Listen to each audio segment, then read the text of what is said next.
سلامونه دوستانو زیات ملګري وایي ویل متحده عربي اماراتو ویزې 3 کلنې شوي دي. آیا دا خبره حقیقت لري او که نه؟ نو غواړم نننۍ ویډیو کې همدې باره کې معلومات درکړم چې آیا متحده عربي اماراتو ویزې په حقیقت کې 3 کلنې شوي او که نه. نو هیله لرم چې تر پایه پورې مې ملتیا وکړئ.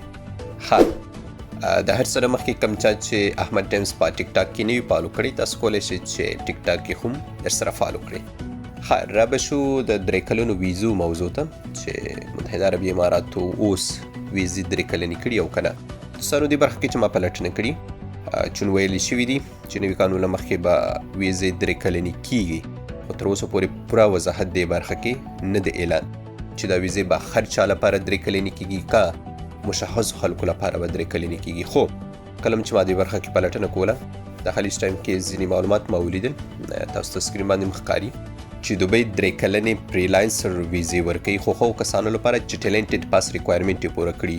دا ټیلنټډ پاس دوبۍ حکومت یو نوی اپشن راایستلی دی هغو کسانو لپاره چې دوی کې استعداد ورکوي، یو خاص استعداد لرونکي وي، مطلب هر یو فیلډ چې یا د هر هیواد وي خو په ده کې باید خاص استعداد وي، نو بیا دته ټیلنټډ پاس ورکوی کیږي.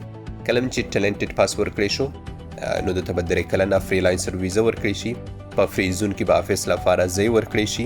د هغې سربیره دی کولی شي چې کوم د فری زون کسټمر دی انټرنیشنل لیول باندې هغې ته هم لاسرسی ولري، مطلب هغې سره هم په کانټیکټ کې شي.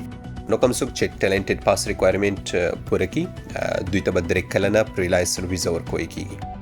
نور عام خاص باره کې تر اوسه پورې څه نه دي ویل شوي، که کله هم دې برخه کې څه ویل شول چې متحده عربي امارات اوس هر چا ته 3 کلنې ویزې ورکوي، نو بیا انشاءالله زه تاسو خبروم. خو داسې خاص ما نه دي لیدلي چون چې دا نوی قانون را روان دی 2مه میاشت کې، دې ته به انتظار شو چې دوی 3 کلنو ویزو باره کې څه وایي، کومو کسانو ته یې ورکوي، په کومو شرایطو باندې ورکوي. نو هغې لپاره باید تاسو څه نه څه انتظار شي.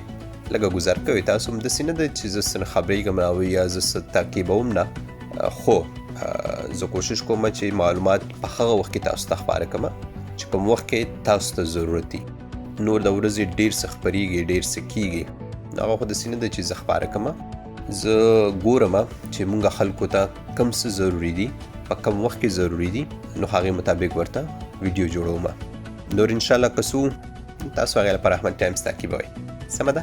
نور ما ته راکړئ په همدې ځای اجازه، په خپلو دعاګانو کې مې یاد ساتئ. د خدای په امان.